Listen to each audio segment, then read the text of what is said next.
I've had better days, but today is also not too much of a bad day. I'll say I'm balanced. I'm balanced. I got a lot of stuff going on with my baby boy. I still have to take him to school in a little bit, practicing a little bit. So more so, I think overall, I always think about the anxiety surrounding my steps. And we're heading home, and boom, everything changes. Just a simple ride home. I was supposed to be home to meet my 6-year-old son who was being taken care of by my wife's line sister. And we were just heading home a regular day. I'm like asking all bro, when I go through this, it gets really emotional because I'm like, I wish this on nobody, bro.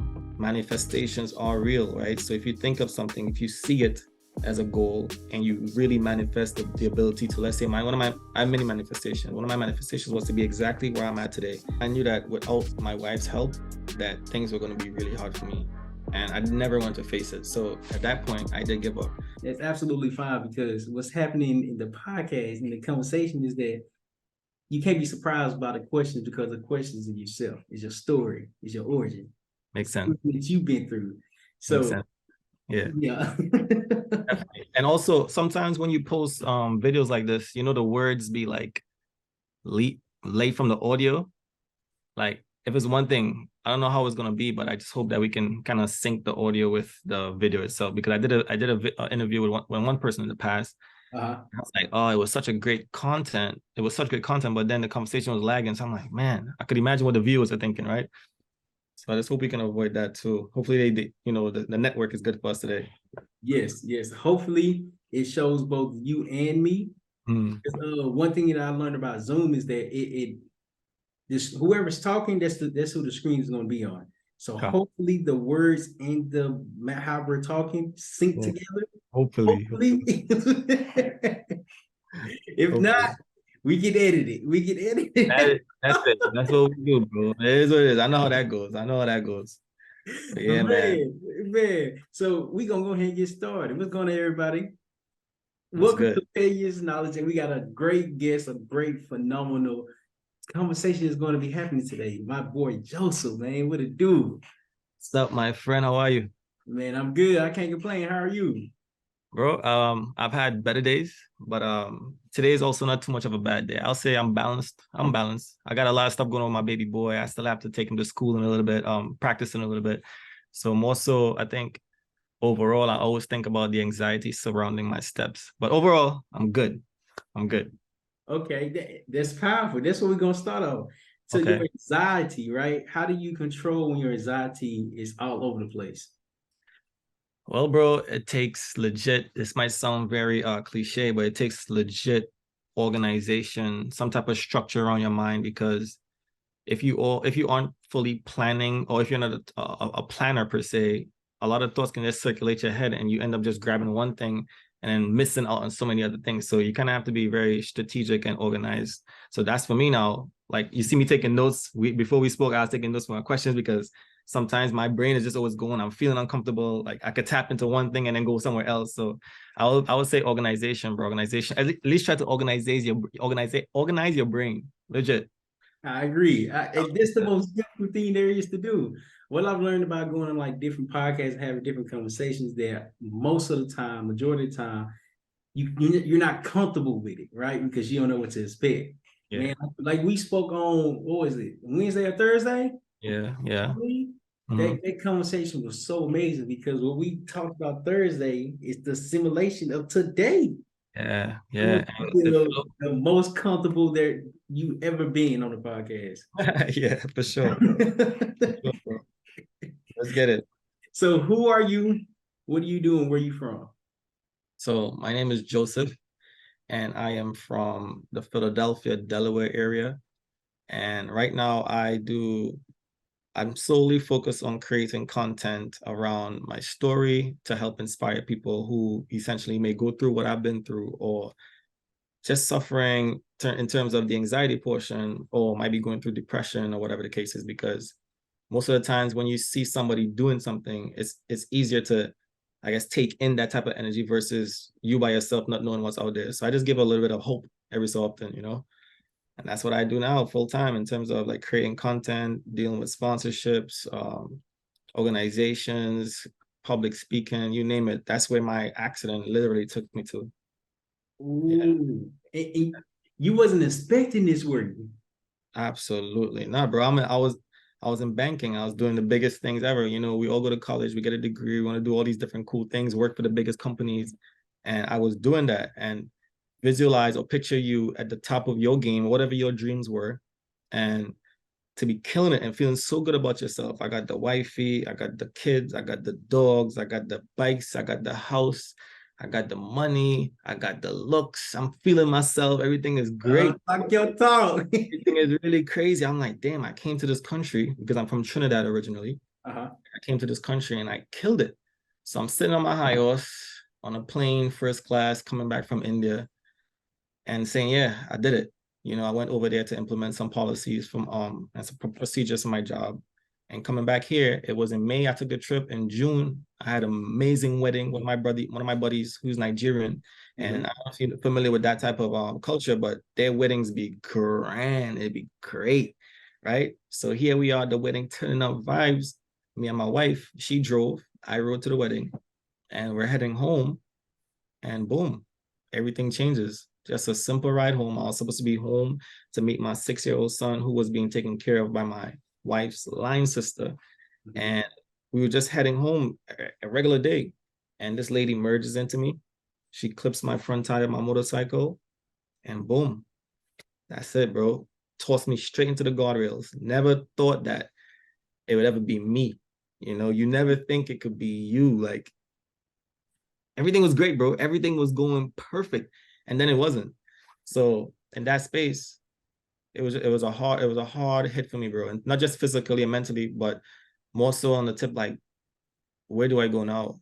You Mm-hmm. know, like I didn't know what my injuries were at the time. She's seen the whole thing. She's driving behind me. I'm going car speed. And even for her to visualize it, to see somebody who she loves, right? It's her husband, her child's father, her person, and to see this person flip and toss and dismantle their body. Because remember, I broke my neck, I broke my back, I lost my spleen, I shattered all my private areas, I lost both my legs.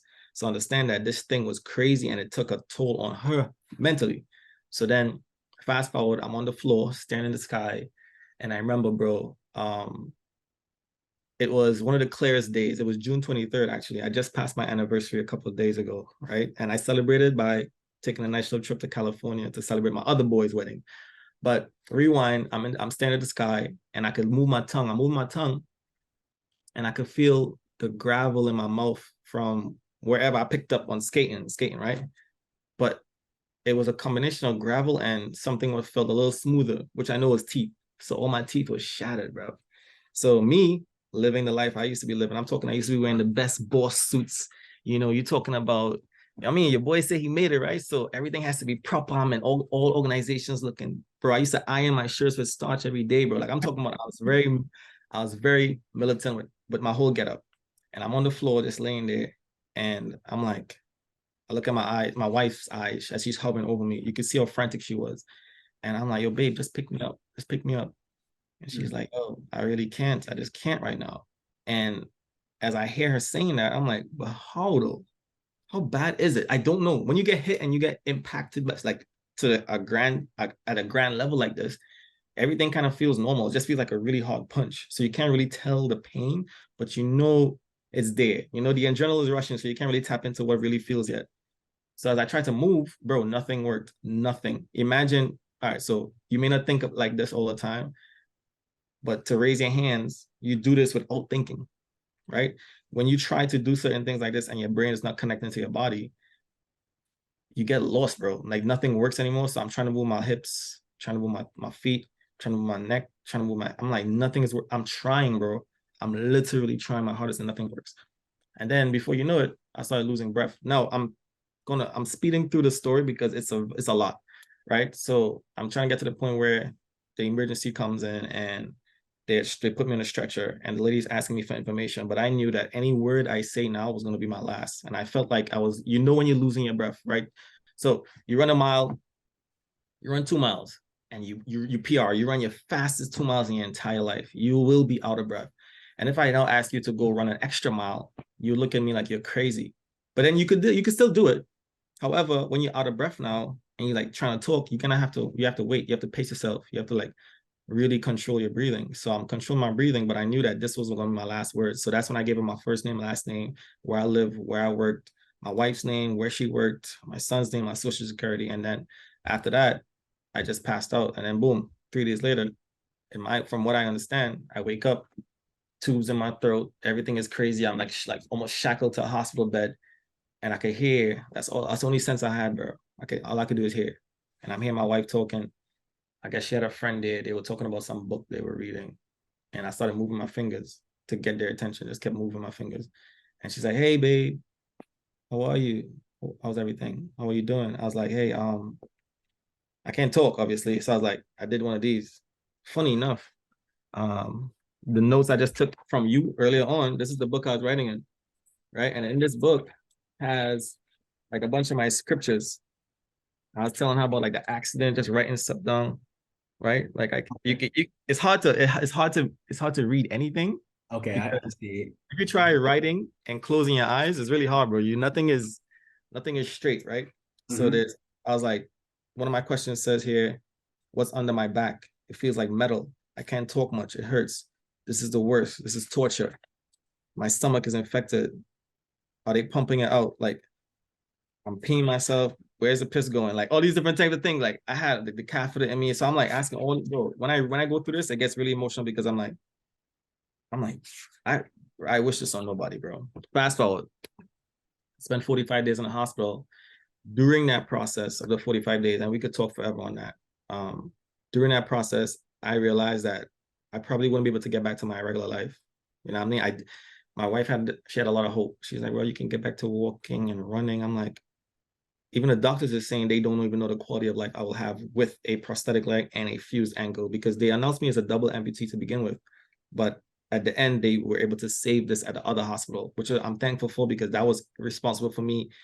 Think about it. If I had no legs, right? Just visualize this. If you have no legs trying to get back to therapy and the healing process, like you have nothing to stand on and all you have is your arms, right?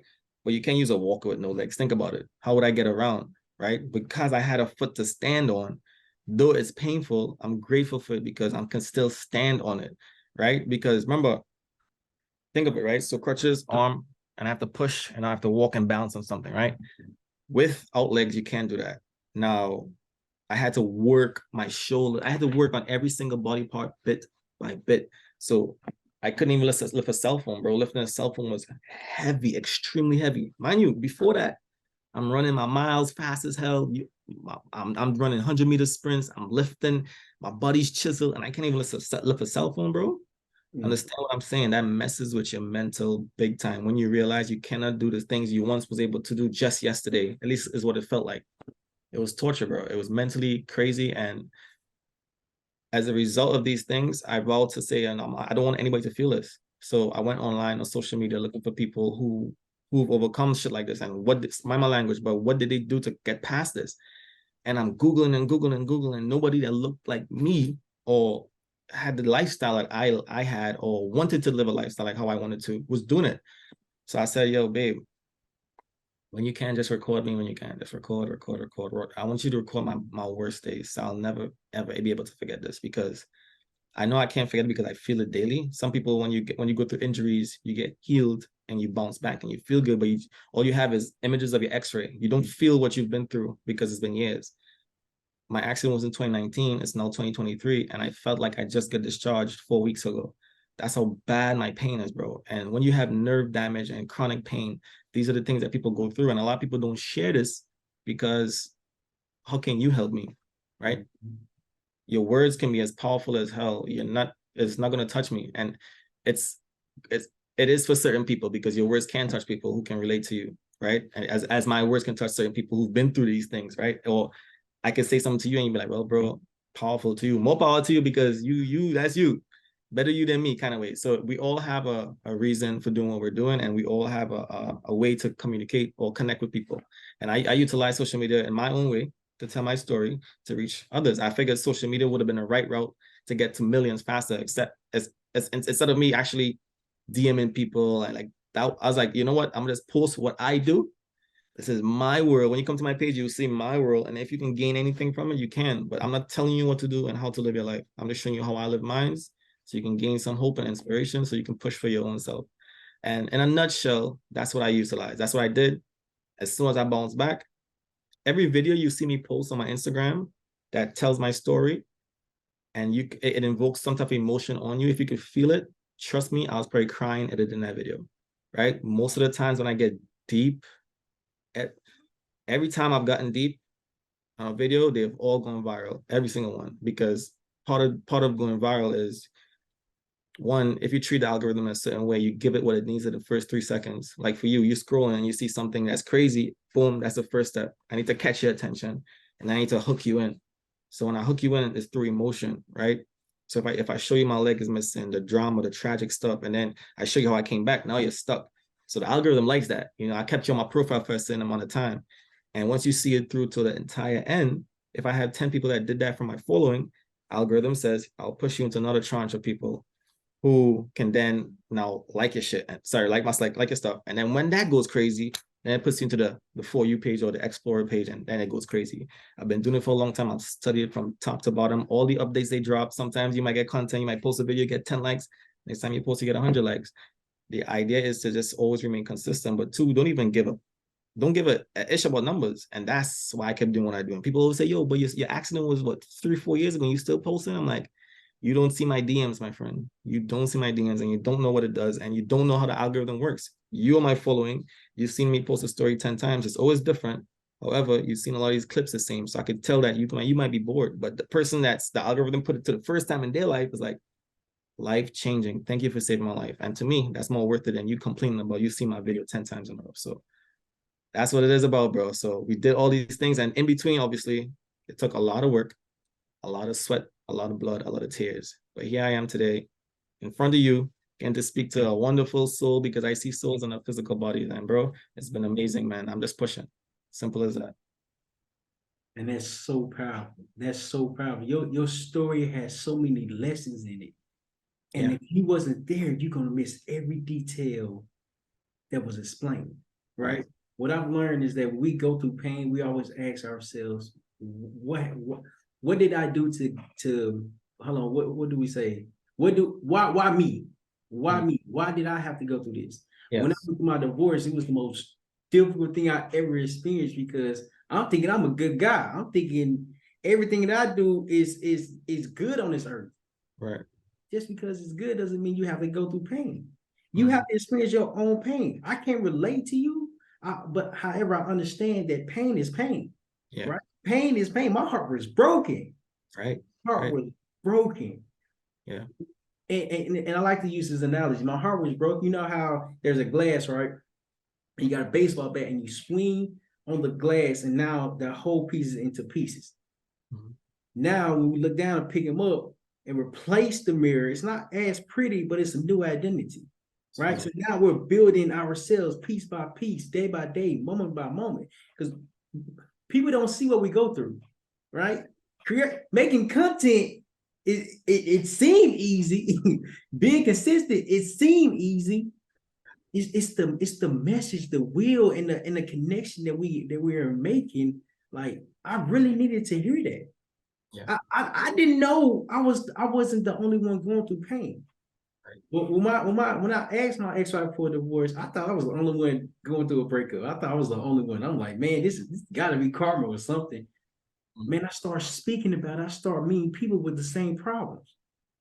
I'm like, hold on. You telling me all 5 guys that's here in this circle are going through a breakup and we actually loved our spouse?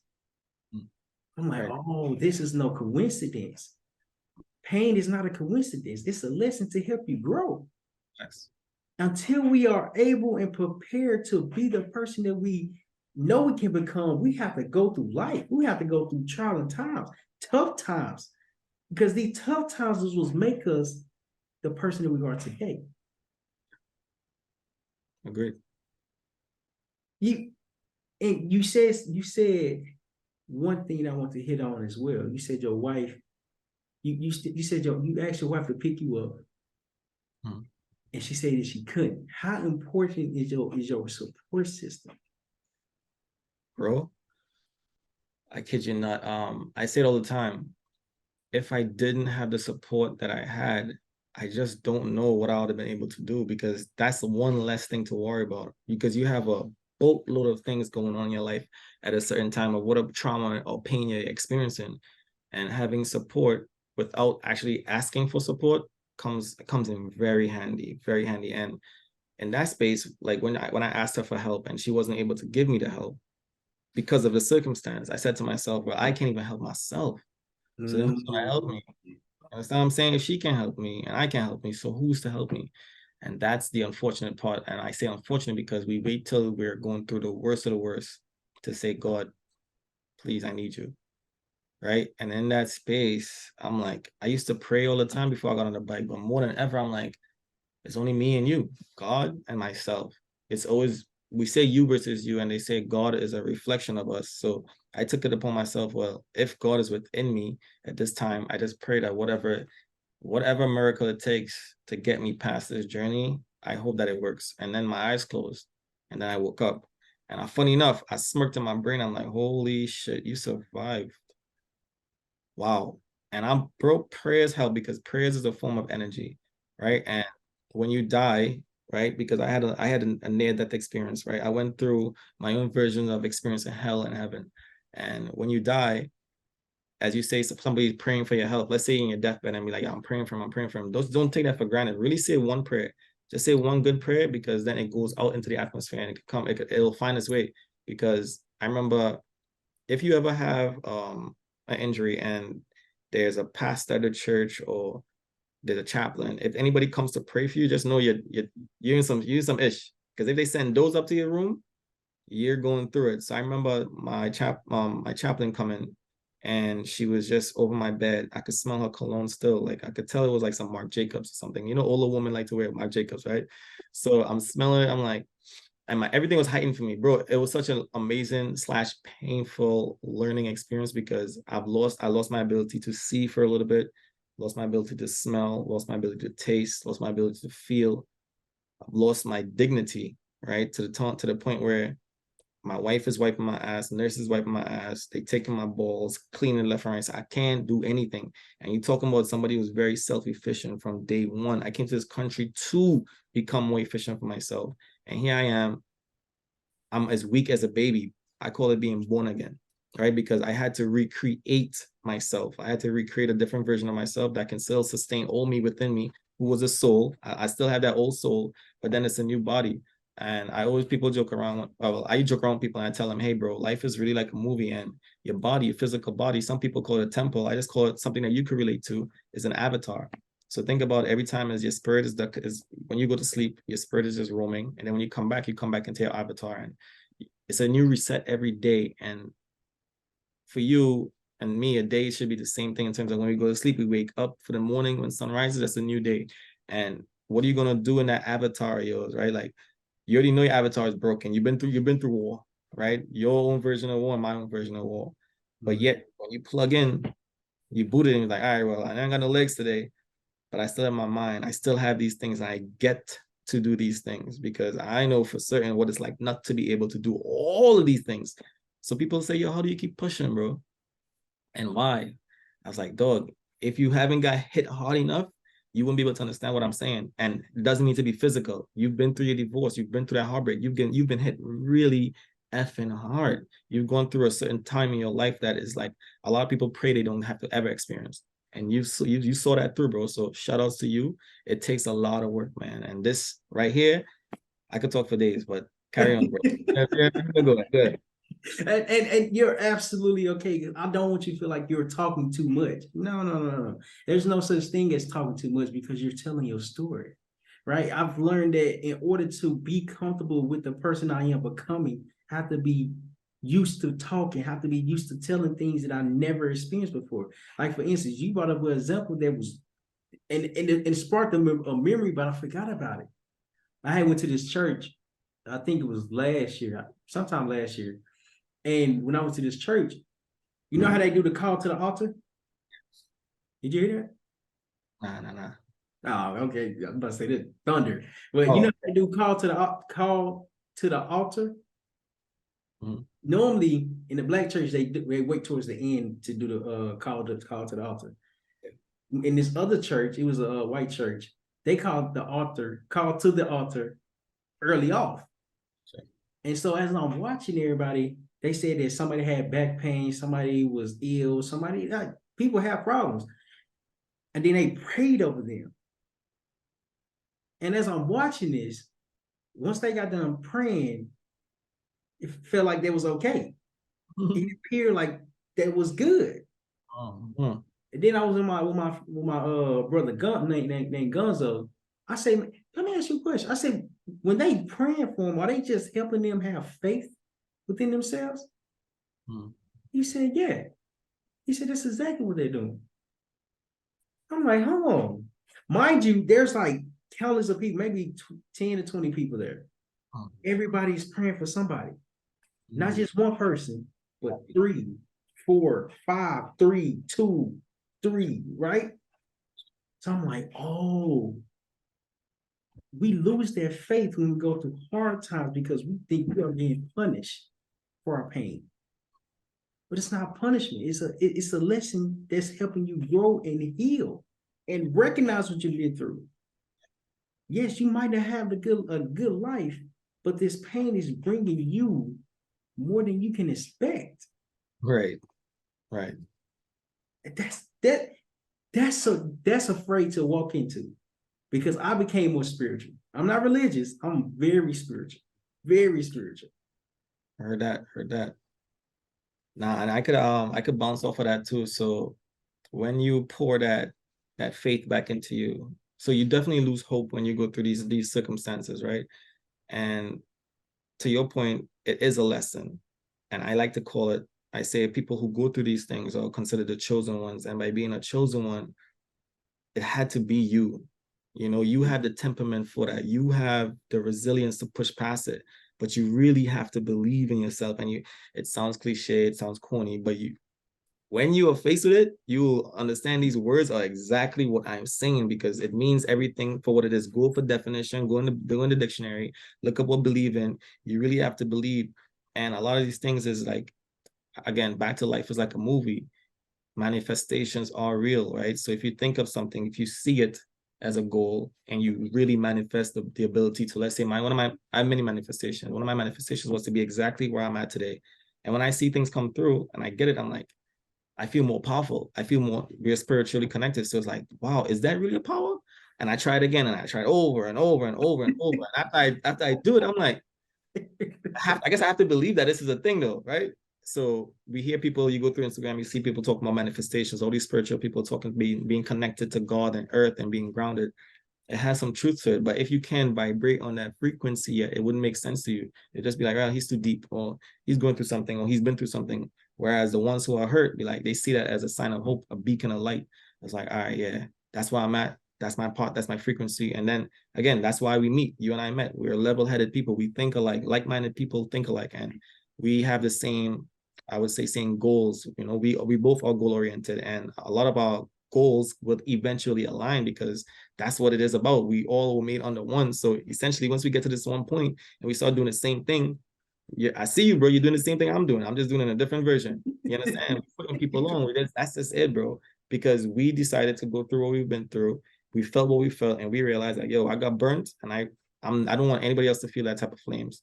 And that's what it's about, bro. So it dials back to being a chosen one and really believing that you have what it takes. And you said something, you just don't know what to expect on the other side. And that's the scary part. It's not knowing what's on the other side. It's just really trusting and being like, yo, what other choice do you have though? You have to go. Because once choice is ripped away from you, it's just game one. I agree, and you really talking from your experience, and that's what makes it so. That's what makes the connection so important because we all go through our own pain and tough times, but it's who you're becoming that will help you handle every adversity that comes to you. Absolutely. Oftentimes we don't think what we're going through is for us. It's Yeah. for you because as when you're a blessing to yourself, now you can be a blessing to others. Because you've been there before. You've been in the shoes and you understand, like, okay, life is hard, but we have two choices. Yeah. To go through the pain or to sin in our misery. We can't do both. You can't do both because you have to pick. You have to choose. You have to choose your heart. I believe that there's a book. You have to choose your heart. Being comfortable is hard. Yeah, Pursuing your dreams is hard. Which one you want to do? right. You gotta choose. You have to choose. You have to choose. And you said something, you was like, when you start to manifest, things came into your life. And you start doing it over and over and over again. When I did it, I'm like, hold on. I just thought about this and it came to life. Let me see if I can do it again. I didn't believe it. Yeah, Did it whatever I thought, it came to life. I'm like, hold on. crazy. Yeah, That's not a coincidence. right, That's right. not a coincidence. Oftentimes we think we can, but our negative thoughts is saying you can't do it. Why are you doing it? What makes you great enough to even walk into this uniqueness? You can't think positive and think negative at the same time. It's not balancing one another.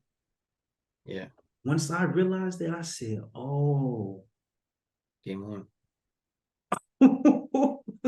They gave the wrong man this power. Let's go. I'm about to change the world. Is what I'm about to do. man." So that goes into the next question. So how do you repurpose your pain into your passion? So I would say, all right, so I got hit on the motorcycle, right? And I lost my limbs, and people see the worst thing first. They see, damn, he lost his legs, but there's so much more injuries that you don't see.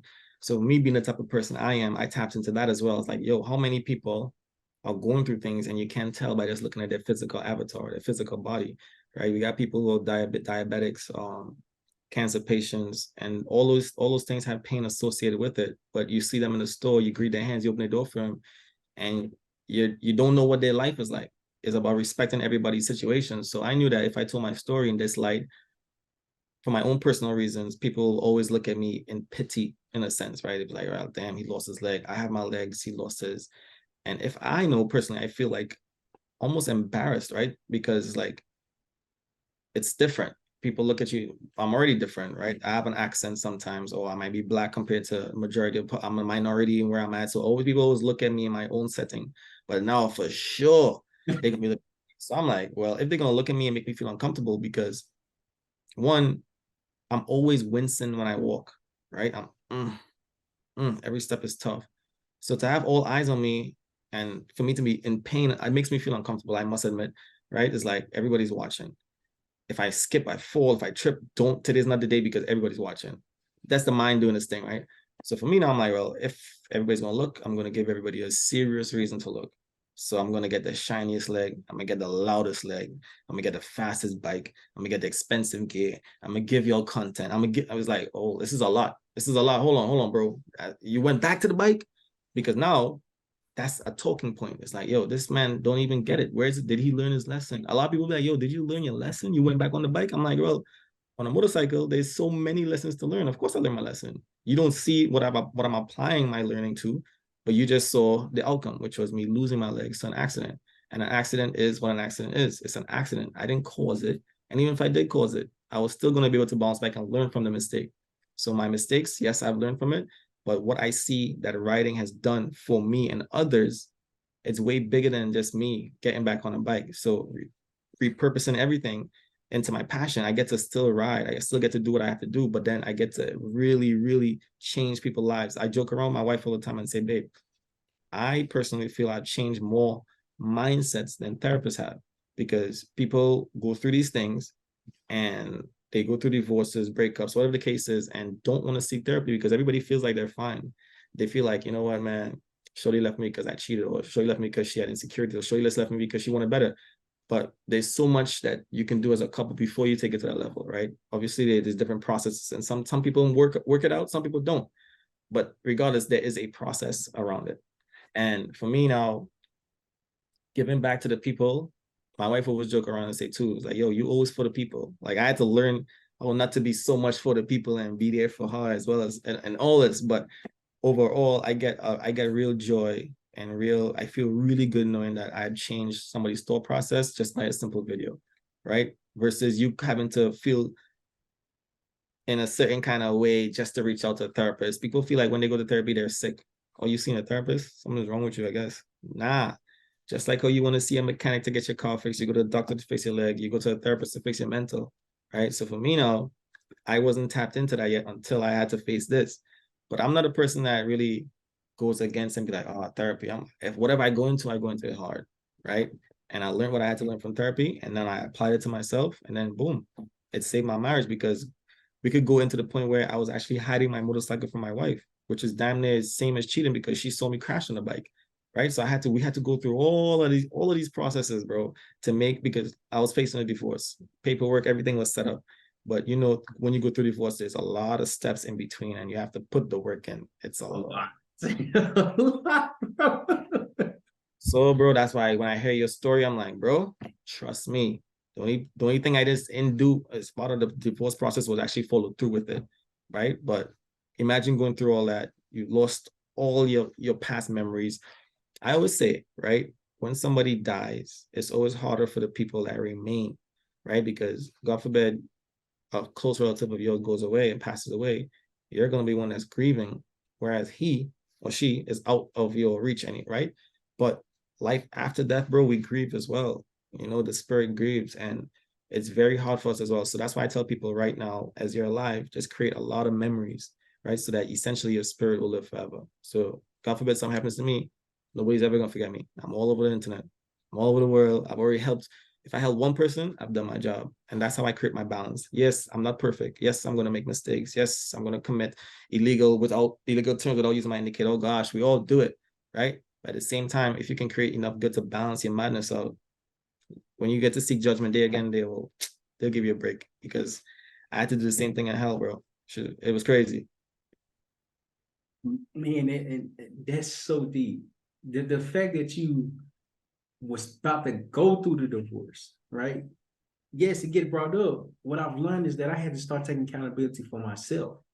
It didn't happen overnight. That divorce didn't happen overnight. No. It built up to that. And then when I learned with one bad thing, one adversity comes, there's multiple coming. There's multiple things waiting for you. But when it's first thing in night, everything, it's like, oh, okay, I've handled this one pretty good. When the next one come, how am I controlling myself? Because I'm not gonna lie, I lost myself. Yeah. I Yeah. wasn't myself. No. I don't yell. I end up yelling in my relationship. I'm like, nah, that something ain't right. Something ain't right. I stopped asking why me. What can I learn from this? How can I control myself? And now, what I went through my divorce, it prepared me for my relationship now. Man, I met the love of my life. I was not even expecting to meet the love of my life. It's crazy. You know what I mean? It's like your preparation is preparing you for the unknown. Yeah. The unknown is you being consistent every single day. I started making content. I really started taking this serious. I'm like, hold on, okay, I'm not the only one going through pain. I'm not the only one going through pain. But when I talk to the camera, when I talk to my phone, it's like, okay, I'm venting. Yeah. We as people are not venting and telling what we've been through. That's when I learned. I'm like, oh, this social media has a way of connecting people that resembles with what you're going through. You just don't have the courage to speak up about it, which is absolutely okay. And like you, I feel like I've helped so many people shift their mindset, Good. shift perspectives of themselves. Yeah. Because there's a saying, if you think big, you become big. Yes. Yet if you think small, you remain the same. Right. You Right. gotta go through your pain. You gotta go through your trial and error. You gotta go through your tough times. You gotta go through the journey to where you want to give up. But right before you give up, right before you give up, something great happens for you that's called a blessing. Yeah. Yeah. I agree, bro. To the point where let me tap into giving up. Where I knew I was gonna face my divorce, I knew that without my wife's help, that things were gonna be really hard for me. And I never wanted to face it. So at that point, I did give up. I'm sitting in my garage and I have my Glock right next to me, bro. And I'm thinking like, yo, bro, this is crazy. Like it's the worst time of my life, bro. I was hiding the bike. She found out my best friend had just crashed behind me. That's how she found out. I had to tell her that we were riding motorcycles. I had to go in a pond, save his life. I can barely walk. I can barely lift a bike. A bike is 400 pounds. I had to be praying for God for strength to do all these stuff with a bad broken back. It was just things were just terrible for me. But in that space, I'm like, show me a sign, man. And for the first time in my life, that's when I cursed at God, bro. I was like, yo, you have to be fucking kidding me, man. There's no way you can say you exist. And I started tapping into all the bad things that's happening in the world. Slavery is the number one thing for me. I'm thinking, I'm like, all these people, all these good people that are suffering, you let them suffer. I started drilling him. I was like, yo, if you exist, show me a sign right now. Else, I'm not good for you. I'm not good anymore here. I've caused this woman too much pain. And then I was like, all right. As I looked out to my garage, I saw she and my son. They're walking and he's soaking wet. He ran through the sprinkles. So he runs into the garage. For the first time, he sees the motorcycle I've been hiding because after the crash, my wife was like, yo, bring that shit home. You are not riding that anymore. There's too much going on. So I gave him my keys for my BMW, my motorcycle, and I gave it to her. And then my son comes in. He sees the bike for the first time. Now he knows that I lost my leg on the motorcycle. But he's like, yo, dad, I'm soaking wet. Can you please take me for a spin? I was like, a spin on what? He's like, on that new bike. It's so cool. I look at mom. I mean, me and mom is about to rip each other. I'm like, kids be wilding, bro. I'm like, yo, you wilding. If only me and your mom, if you only knew what me and your mom's going through right now. I was like, son, not right now, not right now. He's like, please, please, please, please, please. She walks off mad. And I was like, you know what? If I'm getting divorced anyway, I'm gonna have my bikes. And he comes over, he's gonna want to ride. I was like, suit up, let's go. So he puts his gear on. I take him for a spin around the block, knowing that she could probably, mind you, this my buddy just crashed. I lost my legs, and she's been going through all these different things. She's been taking care of the family, and I still chose to ride the bike. I chose him. I chose my peace. I chose my happiness. And my son, I missed him. I wanted to do something with him then and there. Else, I was going to literally off myself, bro. So now I chose that. She didn't know to the detail of where I was at mentally, but that was my sign. I asked him to show me a sign. And for the sign, for my son coming in to just to pressure us and just to create this type of vibe for me and made me make that choice. And that's when I started creating content after that day. So after I took him for a spin, that was the best feeling I've ever felt in my entire life because one, all I used to do was dream of playing soccer with my kid. And knowing that I lost my legs, I won't be able to do it anymore. But the riding is something I can still bond with him, right? So I put him on the back and he's still looking up to me as dad. You're still a hero. You can still do something. Look at my dad showing me how to ride a bike. So as a man, that feels different, bro. When your kids having anybody feeling needed, period, makes you feel good. When you lose everything like this, you become like just a fly on a wall because everybody else is moving around you, supporting you, helping you. So I was able to gain some type of independence that day. As I'm riding around the crib, she comes out and she starts recording. And I'm like, fudge. As I pass by, I'm like, damn. Knowing what just happened, she still wanted to support. She still wanted me to capture this moment. She still wanted to catch her son riding with dad after his first accident. I was like, nah, that's a woman that she's a rider for. She spent every single day in the hospital with me. But even after all that, you still take the phone to record me knowing damn well we're getting divorced. I pulled that bike and parked that bike in the garage so fast, and I gave her the keys. I was like, keep it. You let me know when I'm good to ride because after seeing what you just did, I see that you're there for me. I don't need a bike ever again. Ever again. That was it because I didn't know if I was gonna choose bike life over everything else because that was my outlet. And she showed me that she was still supporting me. So in that, I dropped the bike and we started working. We went to therapy. She's like, yo, I don't care about none of that. Let's go to therapy. And that's what led me to go to therapy. But in that moment, we're talking about signs. That was it. All keyed up to us getting therapy and then us working on each other. And we were able to make it past that, bro. Full circle moment. Full Full circle. circle moment without you even recognizing it, right? And they're so powerful. They're so powerful because not only were y'all able to work each other out, y'all started to learn more about yourselves. Yeah. Right? Especially when you find your peace. You said something that was really important. You found your peace and your happiness. Riding a bike was your peace and happiness. Yeah. But your family is what gathers that peace and happiness together. Yeah. Yeah. Full circle. Oh my God. That's so unique because we often miss the people that's here in our lives for us. Mm-hmm. And my queen, She be teaching me so much. She's teaching me how to be a leader for us. I'm And like, it takes a man to really accept that though, because most of us go in there alpha, alpha, alpha. But yo, bro, just take a seat and listen sometimes. That's it. you see and listen, man. That's real. Yeah, it's really dope, man. And more respect to the woman as well, bro, because they go through certain things that we fully can't understand. Like right now, I have a newborn, even though doctors were saying that I may not be able to ever have kids again because bro, I jacked everything up. And we were trying and we finally tried and we were successful. First go around, we had a miscarriage. I'm like, damn, that's my fault. Again, why me? Everything is going bad. And then she even started blaming herself. She has her own situations going on. She felt like it was her fault. I was like, so in those moments, what I found throughout my marriage is that though she isn't able to really connect to me physically all the time, emotionally, I feel like I can give her more in certain spaces. So when she's going through what she's going through, I always have to put aside my own shit. And trust me, when you know your shit is more crazier than somebody else's and still have to put aside to be there for somebody, I think that's what it's about. And hoping that you get that in return. So it's a pattern type of thing. It's more of a behavior. It's more of like a skill you have to develop in a relationship to be able to exit your own emotions and be there for somebody. So I found myself doing that a lot. But then too, it came to a point where it started breaking me. I was like, I found myself starting doing that for everybody. And then it wasn't being poured back into me. And I'm like, damn, that hurts. And that stings because nobody's seeing me. Everybody wants to be seen, right? Throughout all their struggles. So as a means of fixing that, I started communicating more. I started opening my mouth.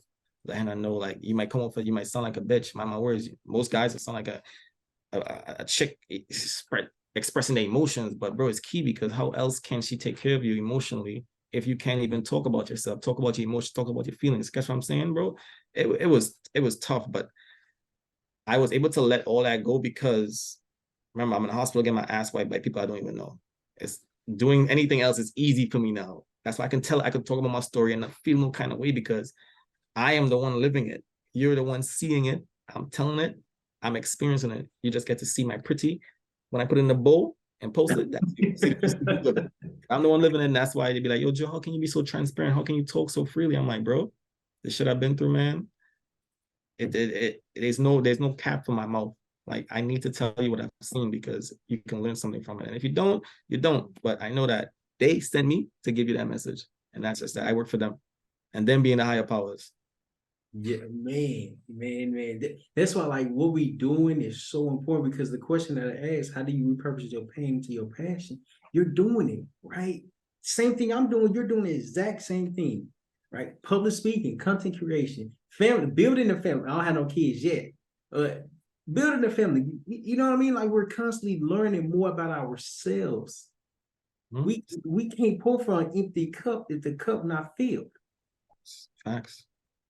We have to learn what this is. We have to know when enough is enough. Well, not enough is enough. We have to learn how to balance how much we give out, which is there's nothing wrong with it. Nothing wrong with it. I mean, I remember a couple of weeks ago, I had poured into somebody for like 2 hours. I called my lady. I was like, babe, can you pray for me? Like, we just prayed. I'm like, listen, I pour into them, that's fine. I know they probably won't be able to pour into me like I needed to be poured into because my woman got me. My lady got me. That's absolutely fine. I'm like, yeah, you ain't going nowhere. Yeah. You ain't going nowhere, right? So You. now I understand it. Say it again. No, I said she fuels you. She fuels you. Yeah. She That was fuels. the word. Yeah, bro. That's exactly what she does for me. We fuel each other. Just like you mentioned, you have to be there for her emotionally. You have to learn how to communicate your emotions to her to where she can help you when you least expect it. I'm like, that is crazy. Crazy, bro. I've learned to your point, bro. I've learned so much about self because self is first. It may sound selfish, but you have to take care of self first before you give any type of love to anybody. And I also taught my wife that because in my deathbed, I said to her, she was like, yo, are you happy?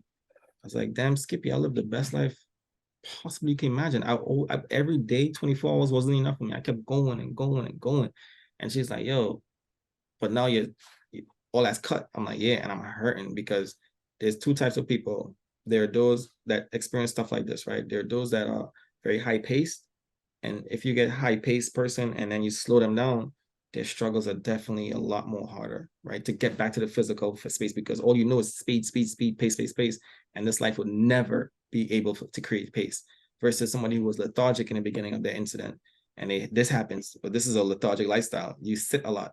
You can sit, you gain weight, you get depressed, and you live in depression, and you be okay with it. I know a lot of people who've lost their limbs and are okay with whatever life they have. That's because their setup before was different. They had the financial support. You don't have that. Ain't no sitting, bro. Get what I'm saying? Like, it's no sitting right now to the point where we talking about medical bills, right? Up my ass. It was way over $1 million, right? Um, we have the financial strain of my kid always wanting to be in, not always wanting to be, but us always wanting to give for him. So we're able to still provide for him to be in soccer camps, swimming camps, whatever things to keep his mind going, all these extracurricular activities. We have a newborn, that's expensive as well. The house, to maintain all these different things requires a lot of financial money. So now what do you do, right? I can no longer be picking up my part-time where I used to work 2 jobs and be physical. Not that I needed to, but I know that I had such a increase or a demand for nice things in my life. I knew that my main job wasn't going to cover it and still maintain all what I had to do. I had to be clearing 6 figs. So my goal was always to clear 6 figs by the age of 28.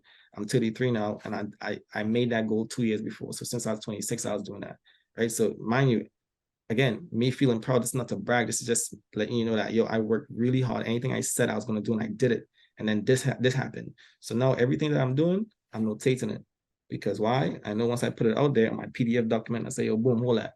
If you get hurt and you get fucked up, follow this. I guarantee you, you'll be as successful, if not better, because you have a lot of people that go through the injuries, bro. They have a good leg to bounce back. You know, they have a good arm. I'm like, what's your keep back? Like, really, what's your excuse, bro? Really, what's your excuse? Look at the issue I am able to do. Man, you should see me offline, bro. I always say, if there's a dad competition, a father competition, or a friend competition, or support competition, I'll beat everybody. I am the ultimate person when it comes to that stuff. Like my kid, like right before I came to you, I was feeding him, prepping him, had to walk down the flight of stairs. My house is not handicapped set up. I'm always doing more than average, bro. So if you came into my house and you want to learn to be a father, I am your guy because I do that shit with no legs. You can look at my kneecaps right now, it's burning. Why? Because I'm always on my knees, trying to balance. Imagine that, bro. If you had this, would you go as hard as you would for a kid? I could clearly say yes because your mental is different and you was in the Marines, right? Correct or wrong? Correct. These you guys have a different type of build, a different type of when you've been knocked down, it's like, I gotta push, I gotta keep going. And that's the mindset that you need, or I think it's best to have a mindset like this to keep when you've been knocked to keep pushing. It's the only way to get back up. I definitely agree, man. Joseph, we can go on for hours and hours Oh, and hours. we had in part 2, 3, 4, bro. Man, we definitely gonna have to do that. So before we end, I have one segment that's called Best for Last. So I ask 4 questions and you answer with a quick explanation. Okay. You ready? But How do you keep your composure? how do I keep my composure? I'll just say, bro, I believe in myself. You know, I'm based on past experiences and my success. I just know that if anything I shoot for, anything I do, I will overcome it. So by believing myself, I keep composed. I'm like, all right, don't worry, have no faith. You will get it because you're nice as ish, right? You got this. So Talk that's your talk, toot your horn. yeah, bro. What are you grateful for? I'm grateful for the air that I am able to breathe now because even something as simple as blowing into a tube, trying to get your lungs back into order was hard for me. So just breathing air, just existing, bro, I am grateful for life on that level, on a whole different level. I am grateful. Down to the fruits that I eat, I taste the soil that it came from, you understand? So yeah, I'm connected, bro. That's deep. Yeah. That's It's deep. deeper than deep. What do you regret? Regret. Wow, that's a great one. I regret Bro, I regret nothing to be honest. I feel like everything, and that might sound kind of crazy, right? But I did everything I was supposed to do, bro. I don't have any regrets yet. Maybe back in the past, I would say that I wish that I didn't have to see my wife go through this, because I feel like when you take accountability for yourself, you want it to be just you and only you. But when you involve everybody else, it's like, I kind of wish that didn't happen. But other than that, everything happened for a reason. Now I can't wait till I get to the point where I'm very successful to be like, babe, that was the reason why you had to go through all of that. And I'm so sorry you had to, but here we are. But I'm not there yet. But that's I would say along the lines, that's the regret. In the making. In the Yeah. And yeah. making. Yeah. And the last and favorite question: what does failure is knowledge mean to you? Failure is knowledge. I feel like the things that you go through that we deem as failure are all lessons. And with every lesson, you can gain a lot of knowledge from it. So from the failures, you gain the knowledge, simply said. Ooh, man, Joseph, man, I definitely appreciate your wisdom, man. Before we get off, before we log off, how can people work with you? How can they follow you? How can they support you? Yeah, man. I would say if you guys are listening and tuning in, you can follow me at Titanium Tarzan. Titanium S1000 is my motorcycle oriented page. I'm also on TikTok as well and YouTube. So follow the page, leave a like, leave a message. I reply to all my DMs and all my comments. There you Yeah. go. There you go. In closing, do you have a closing statement? Live your best life, man. Tomorrow is not guaranteed, and you can lose it all in a second. Look at my story. Trust me. That's it. There, there you have it. There you have it, Joseph, man. I appreciate you, bro. Boy, thank you for having me, bro. It's a pleasure. Now I have to go get ready to take my son an hour and a half drive up north. So Yes, I'll sir. spend that time. All right, bro.